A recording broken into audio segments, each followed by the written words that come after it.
Now, as H3H3 unloads on Hasan Piker and releases the video, I assume that Hasan was gathering his supporters, trying to organize damage control, but wait, what's this?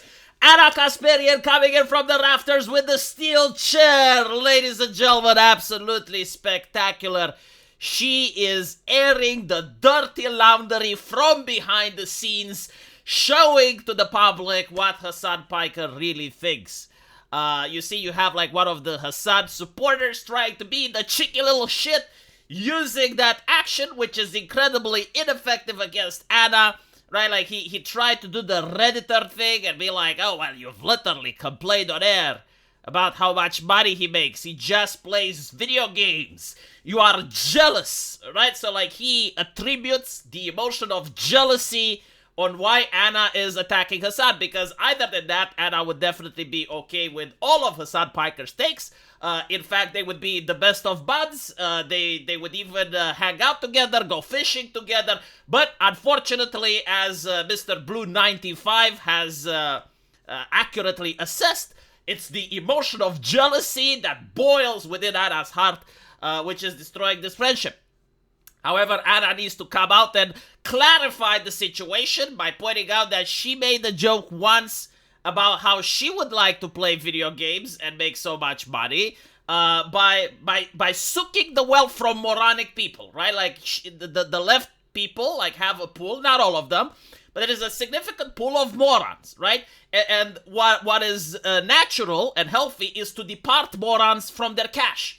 It is a sin against nature. It is a crime against humanity if you allow the morons and their cash to be connected. And so, right, like what Hasan Piker is doing, like Anna was jokingly saying that she would like to have the same business too, like departing them with cash. But it was a joke. In reality, she would rather scrub toilets than to be Hasan Piker. So we're having this image of Anna Kasparian, right, like sitting probably on her force, right? Because you need to bend down when you're scrubbing an object which is lower than your chest level. And she is like scrubbing the toilets really hard. And that is something that she would find more spiritually enriching than doing the Hasan Piker take, where the chair is empty, the microphone is in front of the camera, and that is the content. As we like to say, you know, the morons, that's when they par themselves with the money. Like, that is the ritual you need to do, right? Like the empty chair with the microphone, and then the morons and the money gets parted. It's part of the Twitch way of life. She basically says that he is glued to a computer for more than 8 hours a day, placating to an audience that she knows for a fact that he hates. This is a very damaging accusation, right? Like, Hasan Piker hates his audience. And as we get to see here, another gentleman by the name of Marm, who's got 1.2 thousand likes, apparently 1,000 people, like an entire stadium, like a football stadium of individuals happen to agree with this take. You can tell how much he hates them when they walk up to him in the streets. And it is true, like, for those of you that have seen the footage, Hasan Piker, that have like this facial expression of pure cringe when he notices another one of his subscribers walk up to him, especially when they're acting in a way that you know, it's appropriate on Twitch, but not in real life, which is pretty much like 99% of the things. Maybe don't open up to family about things when you plan on trashing them later, Hasan. So Anna is basically saying that she knows this information from behind the scenes. Like, this is something that happened in a private moment where she was there. And Hasan, you know, he got this weight off his chest. He basically said that he doesn't like his subscribers. He dislikes making content for them. And as you can see, other individuals such as Barb is basically saying like, well, now that makes sense because I too have seen the footage. I have seen the facial expressions. And what Anna is saying here actually makes sense. But the accusations didn't stop there. Like, the conflict intensifies. Anna seems to be on a rampage. She went after Destiny. She is now going after Hasan. Hopefully she's not going to come after me, because my god, I wouldn't want this woman on her bad side. Like, she is like a dragon. She's not the Khaleesi. She's the Khaleesi's children, like spitting fire. and brimstone over the internet. Holy shit. I wonder, like, if they're going to do a collab with Devin Tracy. Like, what happened with Devin Tracy with the kangaroo? I would like to see Anna and Devin just do a collab. That would be interesting. Probably not in my lifetime, but I would definitely pay to see that happening. She is now saying that Hasan is a slave to his audience, right? So she's afraid. So it would explain, right? Because the left actually says, like, the oppressed have a right to hate their oppressors. And therefore, if Hasan hates his subscribers, right, it's because the subscribers have enslaved him. They have chained him with the power of cash.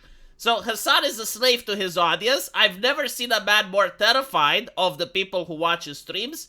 I would never be jealous of that.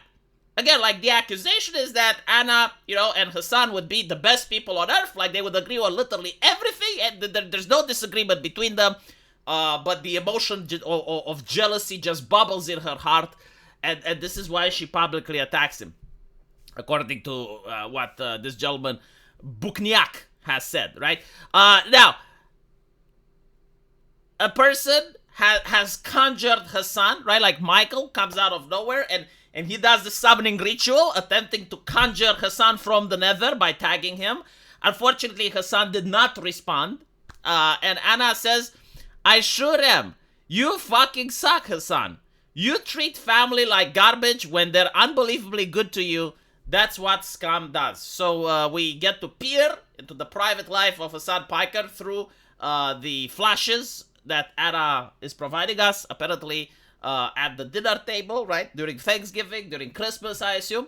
Hasan's family is very nice to him, but he is actually, in fact, very uncharitable towards them. And for those of you who have seen the short interviews between Hasan and Mr. Cenk, well, I guess you can see that what Anna is saying might not be that far-fetched.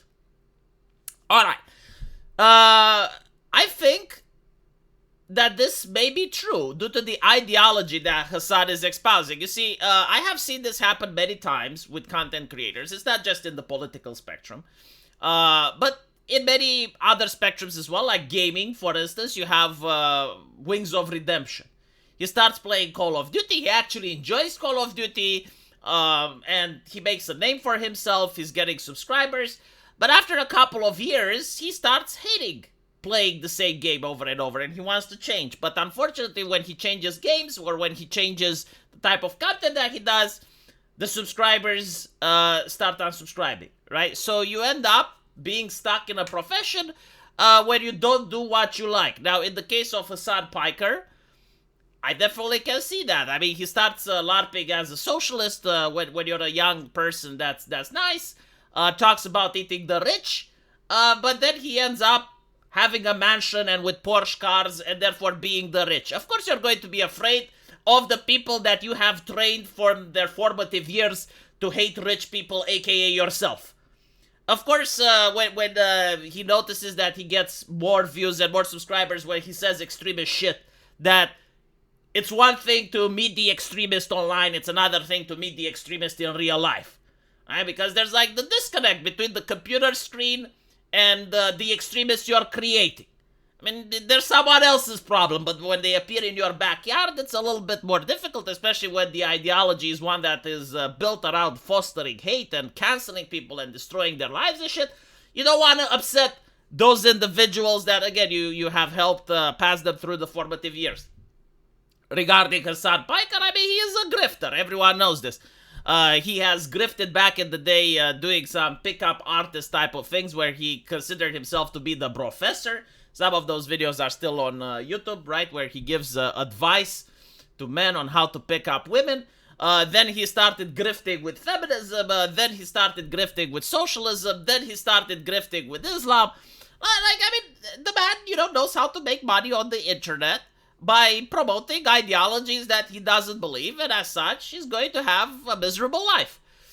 Anna is now exposing that aspect, and it's interesting. I will probably make another video talking about Anna Kasparian and her transformative phase. I already spoke with my friend Lucian on This Week in Stupid, where we basically said that the new regime needs to have a couple, not a lot, like a couple of people that get recycled. Right? So like the previous regime, those people were staunch advocating for something, and now you recycle them. Whether they're grifting or not is not important. What is important is that they bring certain eye-opening things behind the curtains that you normally wouldn't have access to. Like, it's more powerful when Anna Kasparian is explaining how the Twitch grift works than when you hear it from Ben Shapiro. So, yeah, like a couple of people should be recycled. So far, Anna is very interesting, defending Trump's immigration policies, attacking Destiny, attacking Hasan. She is doing more work than other right-wing creators. What can I say? And so I will follow her closely. Doesn't believe that. That doesn't mean that I believe everything she says or that I'm a huge follower of her now. But I do look at what she says and I'm like, interesting. That's very interesting. Usually what she is saying kind of aligns with what I was thinking before she said it. But again, it's different when you have another person pointing out that what your speculation on an event is actually what happened behind the scene. And that's why I'm going to start following her a little bit more closely now. Let me know what you guys think. And as usual, I will see you in the comment section. Take care.